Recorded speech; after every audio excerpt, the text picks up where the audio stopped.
Hello guys, मेरे YouTube channel पे आपका स्वागत है। आज की कहानी का नाम है भूत की पत्नी। दो आत्माएं एक का मिलन प्रेम कहलाता है, और जब इस प्रेम को सामाजिक मान्यता के द्वारा स्वीकार किया जाता है तो ये शादी बन जाती है। शादी विवाह एक अटूट रिश्ता है। जीते जी लोग इसे निभाते हैं, लेकिन कुछ ऐसे भी जोड़े हैं जो मरने के बाद भी अपने जीवन साथी का साथ नहीं छोड़ते। और ऐसे ही घटनाएं से प्रेरित होकर एक हॉरर कहानी भूत की पत्नी आपके लिए प्रस्तुत है। मुझे हमेशा आशा है कि यह कहानी आपको ज़रूर पसंद आएगी।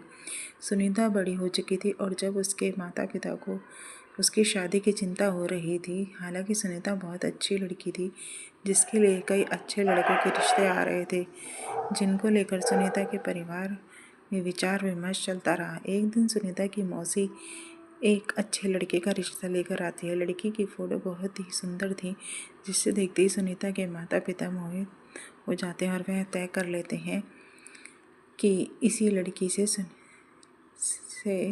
सुनीता की शादी करेंगे। सुनीता को भी लड़का अच्छा लग रहा था। सुनीता की मौसी लड़के वालों के रिश्ते के लिए हाँ कर देती है और अगले दिन लड़के के परिवार आमंत्रित किया जाता है, ताकि लड़का और लड़की एक दूसरे से मिलकर बात कर सकें। अगले दिन जैसे ही लड़के वाले आते हैं, सुनीता की नज़र लड़के पर पड़ती है और वह पहली नज़र में उसे अपना दिल दे बैठती है। सुनीता के घर में लड़के वालों का ज़बरदस्त स्वागत किया जाता है। दोनों परिवारों के बीच में रिश्ते की बात तय हो जाती है। दोनों की धूमधाम से शादी कर दी जाती है। शादी के बाद लड़का सुनीता को लेकर शहर चला जाता है। शहर में कंपनी में काम कर और एक कमरा और एक मकान बनाने की लेता है। दोनों की शादीशुदा ज़िंदगी खुशनुमा चल रही होती है। सुनीता अपने पति को बहुत प्यार करने लगती है। ऐसा लग रहा था मानो सुनीता को 7 जन्म की खुशियाँ एक ही जन्म में मिल गई हों। एक दिन सुनीता और उसका पति फिल्म देखकर थिएटर जाते हैं। दोनों पूरा दिन खूब मज़ा करते हैं, लेकिन जैसे ही वे घर वापस लौटते हैं, अचानक एक कार सुनीता के पति को जोरदार टक्कर मार के चली जाती है। वह तुरंत अपने पति को उठाती है और उससे पूछती है कि आपको कहीं चोट तो नहीं लगी। सुनीता का पति मुस्कुराते हुए सुनीता के साथ चलने लगता है। सुनीता अपने पति के साथ घर आ जाती है। रात हो चुकी थी और दोनों बाहर से खाना पीना करके आए थे। सारा दिन दोनों ने खूब मज़े किए, लेकिन सुनीता बहुत थक चुकी थी, इसीलिए वह आते ही अपने कमरे में सो जाती है। सुबह उठते ही वह अपने पति के लिए चाय व नाश्ता बनाती है और अपने पति को उठाने जाती है, लेकिन वह पहले से ही जगा रहता होता है। सुनीता अपने पति के सामने चाय नाश्ता लेकर रख देती है और अपने काम में लग जाती है। कुछ देर बाद जैसे ही सुनीता वापस आती है तो चाय और नाश्ता वैसे के ही रखा रहता है। सुनीता के पति ने उसे हाथ तक नहीं लगाया था। वह अपने पति से बोलती है, यदि आपको चाय नहीं पीनी थी तो आप मना कर देते, बर्बाद क्यों करवा दिया। सुनीता का पति कहता है, कोई बात नहीं, मेरे लिए खाना मत बनाना, आज मेरा मूड नहीं है।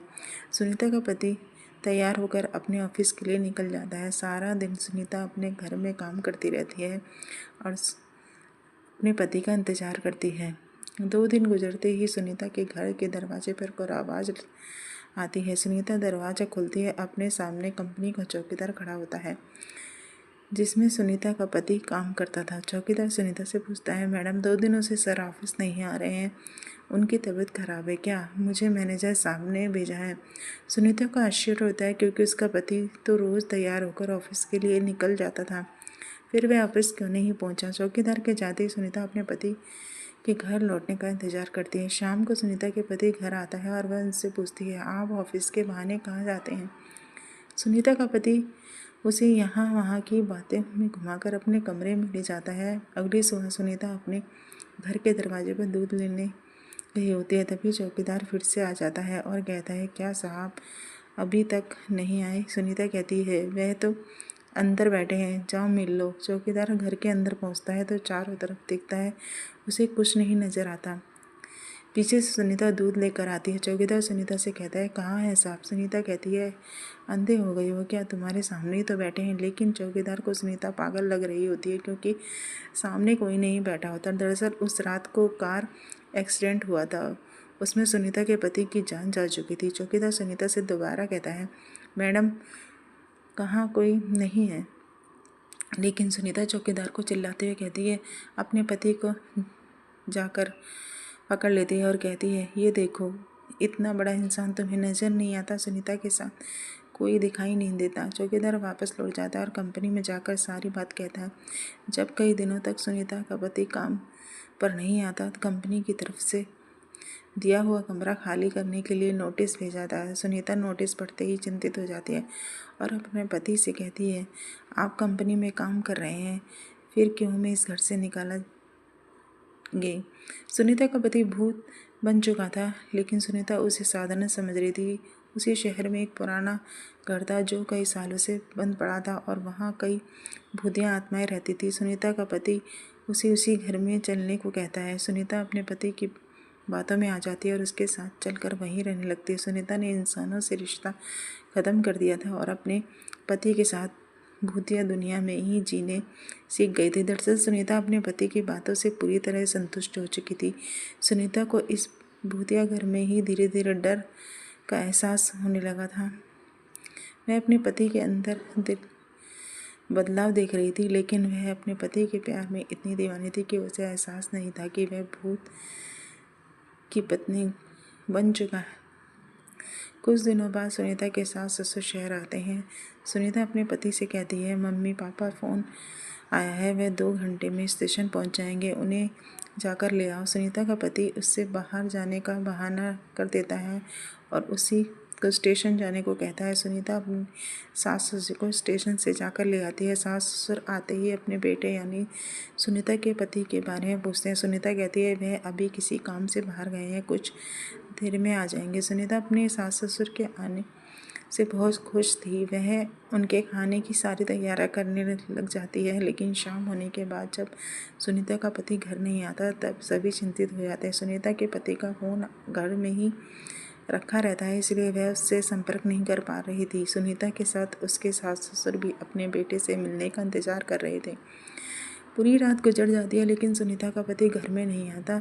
सभी स्टेशन पर जाते हैं और उसका इंतज़ार करते हैं। सुनीता के सास ससुर पीने के लिए पानी मांगते हैं और जैसे ही सुनीता उनके हाथ के लिए पानी लेने जाती है, उसे अचानक उल्टियाँ होने लगती हैं। सुनीता को उल्टी करते देख उसकी सास उसके पास आकर उसका हाल चाल पता करती है। बुजुर्गों का अनुभव ज्ञान से भी अधिक माना जाता है, इसलिए सुनीता की सास उसे तुरंत बता देती है, लगता है तुम माँ बनने वाली हो बेटी। सुनीता माँ बनने की बात सुनते ही मुस्कुराने लगती है। सुनीता यह बात अपने पति को बताने के लिए उतावली हो रही होती है, लेकिन उसके इंतज़ार की घड़ियाँ बढ़ती जा रही थी। देखते ही देखते 5 दिन गुजर जाते हैं, लेकिन सुनीता के पति का कोई कुछ पता नहीं चलता।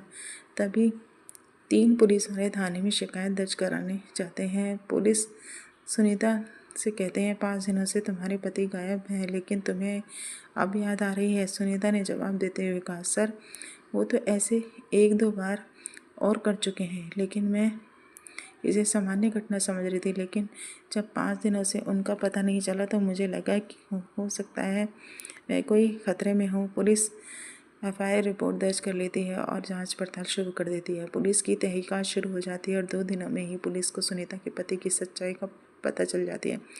और पुलिस वालों की बात सुनते ही सुनीता उसके सास ससुर के पैरों के तले की जमीन खिसक जाती है। पुलिस के अधिकारी कहते हैं कि आपके पति तो 3 महीने पहले ही कार दुर्घटना में मर चुके थे और लावारिस समझकर उनका अंतिम संस्कार भी नगर के निगम के द्वारा कराया गया था, जिसकी रिपोर्ट सरकारी अस्पताल में मौजूद है। फिर आप कैसे कह रही हैं कि वह 5 दिनों से लापता है?